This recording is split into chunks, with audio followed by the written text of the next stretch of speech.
दोस्तों 99% मुकाबले को हार चुकी थी मुंबई इंडियंस और जीत चुकी थी दिल्ली, लेकिन फिर हुआ ऐसा चमत्कार कि पलट गया पूरा मुकाबला। नमस्कार दोस्तों, स्वागत है आपका एक बार फिर हमारे चैनल क्रिकेट स्टार में।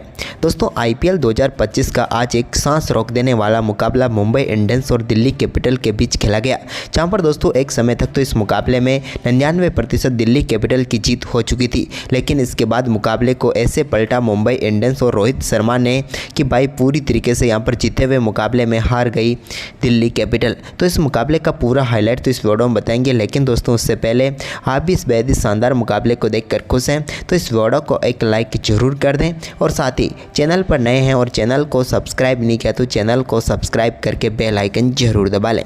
तो चले जानते हैं इस बेहद ही शानदार मुकाबले का पूरा हाईलाइट शुरुआत से ही। तो दोस्तों आज के इस मुकाबले में सिक्का उछाला अक्षर पटेल ने और गिरा भी उन्हीं के पक्ष में। यहाँ पर टॉस जीतकर उन्होंने पहले गेंदबाजी का फैसला किया। तो वहीं पर दोस्तों यहाँ पर शानदार शुरुआत मिली मुंबई इंडियंस को, क्योंकि पहले ही ओवर में शानदार बल्लेबाजी करते हुए तीसरी गेंद पर रिकल्टन ने एक बेहतरीन चौका मिड विकेट की तरफ जड़ दिया। तो इसकी अगली भी गेंद पर उनके बल्ले से एक बार फिर से शानदार चौका देखने को मिला। तो वहीं पर दूसरे ओवर की 5वीं गेंद पर तो उन्होंने इस पारी का पहला छक्का भी जड़ दिया, जब गेंद को सीधे स्क्वायर लेग के ऊपर से स्टैंड में पहुँचा दिया। वहीं पर इसके बाद दोस्तों यहाँ पर तीसरे ओवर की पहली गेंद पर भी एक चौका रिकल्टन ने जड़ा, लेकिन इसी ओवर की तीसरी गेंद पर शानदार चौका रोहित के बल्ले से देखने को मिला। दमदार तरीके से गेंद को उन्होंने कवर की तरफ 4 रनों के लिए भेज दिया। लेकिन दोस्तों मिचेल स्टार्क के ओवर की चौथी गेंद पर रोहित ने एक और बड़ा शॉट खेला और गेंद को स्कोप के जरिए बाउंड्री लाइन के पार भेजा और टॉप एज के जरिए पहला छक्का जड़ दिया। ये दमदार छक्का उनके बल्ले से निकला हुआ था। वहीं पर इसके बाद दोस्तों ओवर की आखिरी गेंद पर भी शानदार तरीके से रोहित ने एक और चौका जड़ा, जिसके चलते यहाँ पर मिचेल स्टार्क के इस ओवर में 19 रन बटोर लिए दोनों बल्लेबाजों ने मिलकर। यहाँ पर इसके बाद दोस्तों रोहित शर्मा अच्छी बल्लेबाजी कर रहे थे, लेकिन 5वें ओवर की आखिरी गेंद पर विपराज निगम ने उनको पेविलियन भेजा। एक बेहतरीन रिव्यू यहाँ पर केएल राहुल और अक्षर पटेल ने मिलकर लिया और पेविलियन भेज दिया रोहित शर्मा को। रोहित एक बार फिर निराश करके गए, क्योंकि 12 गेंदों पर सिर्फ 18 रन बनाकर पेविलियन लौट गए। इसके बाद दोस्तों रिकल्टन से उम्मीद थी बेहतरीन पारी की, जो उन्होंने दिखाई भी। छठे ओवर की पहली गेंद पर मुकेश कुमार की एक और गेंद को शानदार तरीके से चौके के लिए बाउंड्री लाइन के पार भेजा मिड विकेट की तरफ। यह भी दमदार चौका उनके बल्ले से निकला हुआ था। इसके बाद दोस्तों यहाँ पर सूर्य कुमार यादव ने दमदार बल्लेबाजी करते हुए छठे ओवर की चौथी गेंद पर एक और बड़ा शॉट खेला और गेंद को फाइन लेग के ऊपर से अपने ही अंदाज में 6 रनों के लिए बाउंड्री लाइन के पार भेज दिया। ये इनका फेवरेट शॉट था। वहीं पर इसके बाद दोस्तों यहाँ पर रिकल्टन ने शानदार बल्लेबाजी जारी रखी, लेकिन 8वें ओवर की चौथी गेंद पर कुलदीप यादव ने रिकल्टन के रूप में बड़ी सफलता यहाँ पर दिला दी। रिकल्टन शानदार बल्लेबाजी जरूर कर रहे थे, लेकिन आखिरकार उनसे चूक हुई और कुलदीप यादव ने उनको बोल्ड करके पेविलियन भेज दिया। रिकल्टन ने 25 गेंदों का सामना किया और 41 रन बनाकर पेविलियन लौटे। इसके बाद दोस्तों यहाँ पर तिलक वर्मा क्रीज पर उतरे तो उन्होंने आते ही चौके के साथ अपनी पारी का शानदार आगाज किया। बैकफुट से बेहतरीन चौका मिड विकेट की तरफ उन्होंने जड़ दिया। इसके बाद यहाँ पर सूर्य कुमार यादव ने भी दमदार परफॉर्मेंस करते हुए एक और गेंद को स्टैंड में पहुँचाया शानदार चौके के लिए। यहाँ पर उन्होंने बिहाइंड द स्क्वायर गेंद को 4 रनों के लिए बाउंड्री लाइन के पार भेजा। तो वहीं पर 11वें ओवर की दूसरी गेंद पर भी उन्होंने एक और शानदार चौका जड़ दिया। यह भी दमदार शॉट था उनके बल्ले से निकला हुआ। इसके बाद दोस्तों यहाँ पर तिलक वर्मा के साथ मिलकर बेहतरीन साझेदारी पूरी कर डाली यहाँ पर सूर्य कुमार यादव ने। इसके बाद मोहित शर्मा गेंदबाजी करने आए तो 12वें ओवर की आखिरी गेंद पर एक दमदार शॉट तिलक ने खेला और गेंद को सामने की तरफ 6 रनों के लिए बाउंड्री लाइन के पार भेज दिया। तो वहीं पर इसके बाद 13वें ओवर की पहली गेंद पर भी विपराज निगम की गेंद को सूर्य कुमार यादव ने भी स्टैंड में पहुंचाया और यहाँ पर स्लॉग स्वीप के जरिए स्क्वायर लेग के ऊपर से 6 रनों के लिए गेंद को बाउंड्री लाइन के पार भेज दिया। सूर्य और तिलक की ये शानदार पार्टनरशिप जारी थी, लेकिन तभी दोस्तों यहाँ पर 14वें ओवर की पहली गेंद पर कुलदीप यादव ने सूर्य कुमार यादव को पेविलियन भेज दिया मिचेल स्टार्क के हाथों कैच कराकर, और बड़ी सफलता यहां पर मिल गई दिल्ली को, क्योंकि 28 गेंदों पर 40 रन बनाकर सूर्या चलते बने। तो वहीं पर इसके बाद 15वें ओवर की पहली गेंद पर नए बल्लेबाज हार्दिक पांड्या भी कुछ खास नहीं कर पाए और वो भी चलते बने, और यहां पर ट्रिस्टन स्टब्स ने बेहतरीन कैच पकड़ा और यहां पर समाप्त हुई हार्दिक की पारी। हार्दिक पांड्या 4 गेंदों का सामना करने के बाद सिर्फ 2 रन बनाकर चलते बने। वहीं पर इसके बाद दोस्तों यहाँ पर 15वें ओवर की तीसरी गेंद पर तिलक वर्मा ने एक और शानदार शॉट खेला और लॉन्ग ऑन के ऊपर से गेंद को स्टैंड में पहुँचाया। 6 रनों के लिए। कमाल की टाइमिंग इस शॉट में देखने को मिली, जहां पर विपराज की गेंद को उन्होंने 6 रनों के लिए बाउंड्री लाइन के पार भेज दिया। तो वहीं पर इसके बाद दोस्तों यहाँ पर मोहित शर्मा की गेंद पर नमन धीर ने भी एक और बड़ा शॉट खेला और गेंद को फिर से 6 रनों के लिए बाउंड्री लाइन के पार भेज दिया डीप स्क्वायर लेग के ऊपर से। तो इसके बाद तिलक ने अपना शानदार परफॉर्मेंस जारी रखा और 17वें ओवर की चौथी गेंद पर उन्होंने शानदार बल्लेबाजी करते हुए अपना बेहतरीन अर्धशतक पूरा कर लिया। दमदार बल्लेबाजी यहाँ पर तिलक वर्मा की एक बार फिर देखने को मिली और दमदार तरीके का ही इनका अर्धशतक था। लेकिन इसके बाद दोस्तों यहाँ पर नमन धीर ने 18वें ओवर की दूसरी गेंद पर मिचेल स्टार्क की एक और गेंद को बाउंड्री लाइन के पार भेज दिया। फाइनल लेग की तरफ खेलते हुए बेहतरीन चौका यहाँ पर जड़ दिया।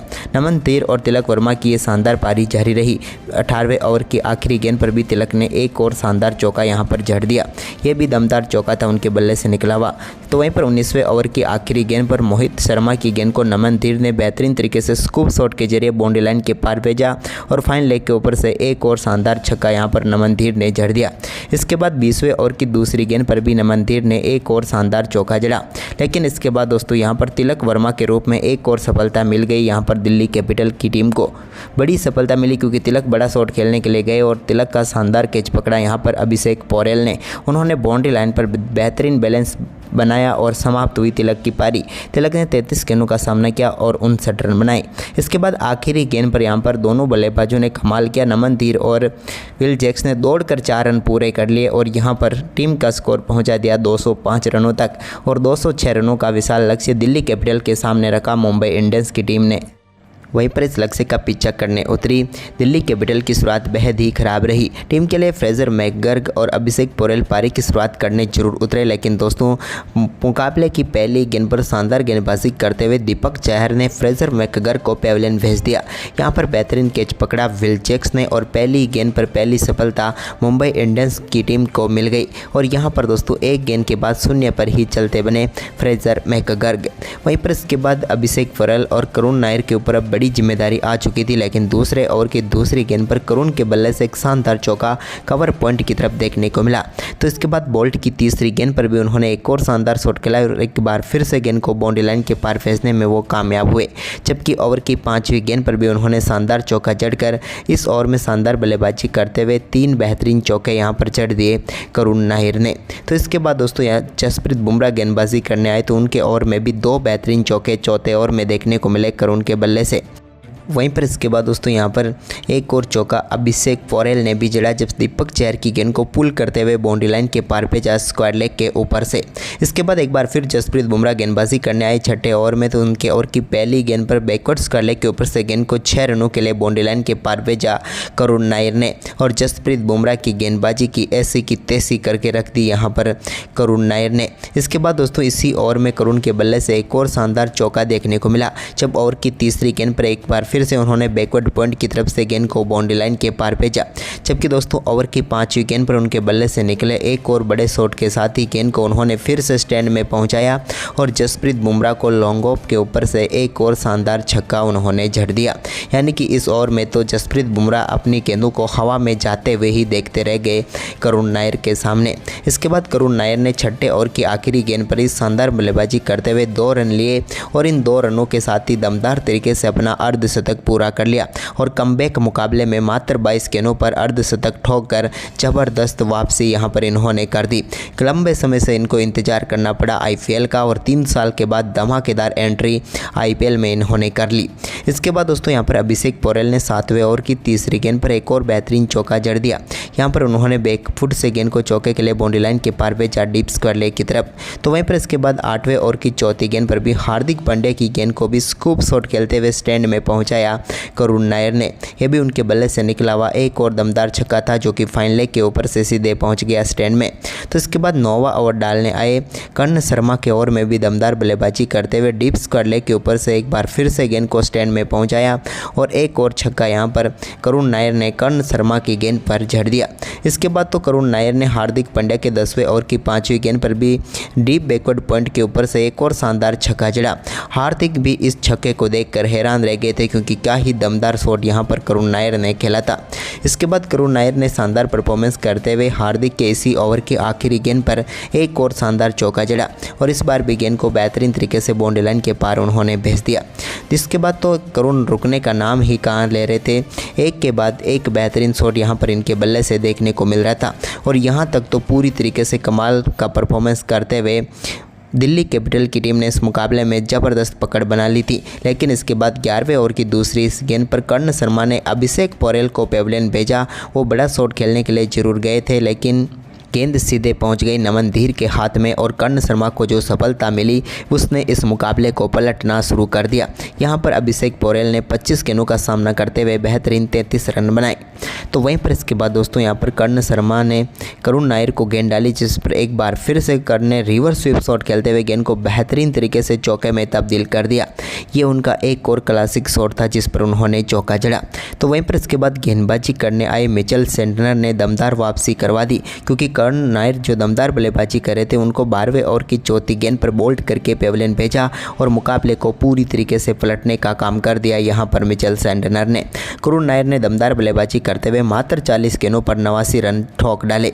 इसके बाद दोस्तों यहां पर अक्षर पटेल क्रीज पर उतरे तो उन्होंने भी 13वें ओवर की दूसरी गेंद पर जसप्रीत बुमराह की गेंद को शानदार तरीके से मिड ऑफ के ऊपर 1 बाउंस चौके के लिए बाउंड्री लाइन के पार भेजा। लेकिन इसी ओवर की चौथी गेंद पर जसप्रीत बुमराह ने शानदार वापसी की और अक्षर पटेल को पेविलियन भेज दिया। यहां पर लट्टू साकेज थमा बैठे यहां पर सूर्य कुमार यादव को और अक्षर पटेल 6 गेंदों का सामना करने के बाद 9 रन बनाकर पेविलियन लौट गए। इसके बाद यहां पर 14वें ओवर की तीसरी गेंद पर कर्ण शर्मा ने ट्रस्टन स्टब्स को भी पेविलियन भेज दिया। स्टब्स बड़ा शॉट खेलने के लिए जरूर गए, लेकिन गेंद सीधे हवा में पहुंच गई और यहां पर एक बार फिर से नमन धीर के हाथ में कैच गया और 4 गेंदों का सामना करने के बाद 1 रन बनाकर स्टब्स पेविलियन लौटे। तो वहीं पर इसके बाद केएल राहुल ने शानदार बल्लेबाजी करते हुए 14वें ओवर की 5वीं गेंद पर स्क्वायर लेग की तरफ एक और शानदार चौका जड़ दिया। लेकिन इसके बाद दोस्तों यहां पर 16वें ओवर की तीसरी गेंद पर इस मुकाबले को पूरी तरीके से पलट कर रख दिया कर्ण शर्मा ने, जब उन्होंने केएल राहुल को पेविलियन भेज दिया। केएल राहुल के बल्ले का टॉप पेज लगा और गेंद सीधे पहुंच गई कर्ण शर्मा के ही हाथ में। कॉटिन बोल्ट कैच करते हुए यहां पर पेविलियन भेज दिया उन्होंने और पूरी तरीके से मुकाबले में वापस लेकर आ गए मुंबई इंडियंस की टीम को। यहां पर केएल राहुल 13 गेंदों पर 15 रन बनाकर चलते बने। इसके बाद विपराज निगम और अब फिर से मुकाबला आकर फंस चुका था आशुतोष शर्मा के ऊपर।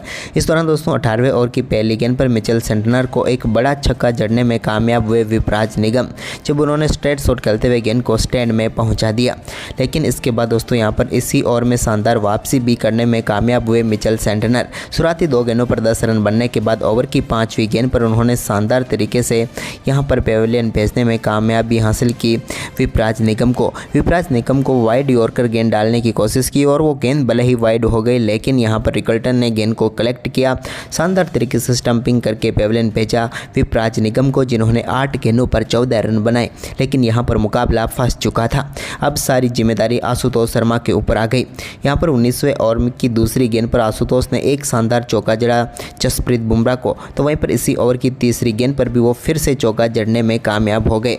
अब मुकाबले में 14 रनों की जरूरत थी यहां पर, लेकिन तभी दोस्तों गलती हो गई यहां पर सबसे बड़ी आशुतोष शर्मा की, क्योंकि वो 19वें ओवर की चौथी गेंद पर शॉट तो उन्होंने दमदार खेला था, लेकिन इस शॉट पर वो 2 रन लेना चाहते थे, लेकिन वो 2 रन मिले नहीं और यहां पर विल जैक्स और रिकल्टन के शानदार कॉम्बिनेशन के चलते पेविलियन गए आशुतोष शर्मा और उनके आउट होने के साथ ही शायद उम्मीदें भी। वो 14 गेंदों पर 17 रन बनाकर जरूर पेविलियन लौटे, लेकिन उनका आउट होना यहां पर दिल्ली कैपिटल की जीत को भी उनके साथ पेविलियन में लेकर चला गया, क्योंकि दिल्ली के हाथ में मुकाबला था। लेकिन अब कुलदीप यादव, मिचेल स्टार्क जैसे बल्लेबाजों के ऊपर जिम्मेदारी थी, लेकिन 19वें ओवर की 5वीं गेंद पर कुलदीप यादव भी रन आउट होकर पेविलियन लौटे। तो वहीं पर इसके बाद दोस्तों आखिरी गेंद पर यहां पर शानदार तरीके से एक और रन आउट देखने को मिला, जब 19वें ओवर की आखिरी गेंद पर मोहित ने शॉट खेला और मोहित सिंगल लेने के लिए गए, लेकिन मोहित तो सिंगल भी पूरा नहीं कर पाए। डायरेक्ट हिट यहां पर सेंटनर का आया और समाप्त हुई यहां पर मोहित शर्मा की पारी।